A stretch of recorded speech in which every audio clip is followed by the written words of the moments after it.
ডাকসু নির্বাচনে জয় অথবা পরাজয়ের কিছু নেই। ডাকসু নির্বাচনের মাধ্যমে জুলাইয়ের প্রজন্ম বিজয়ী হয়েছে।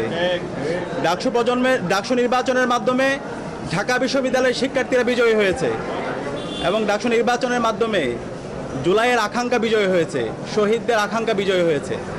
সে কারণে আমরা শুরুতেই শ্রদ্ধার সাথে স্মরণ করছি জুলাই বিপ্লবের সকল শহীদদের, যাদের মাধ্যমে আজকে আমরা ফ্যাসিবাদ মুক্ত বাংলাদেশ পেয়েছি এবং আজকে আমরা প্রতিটি ক্যাম্পাসে ক্যাম্পাসে গণতান্ত্রিক পরিবেশ পেয়েছি।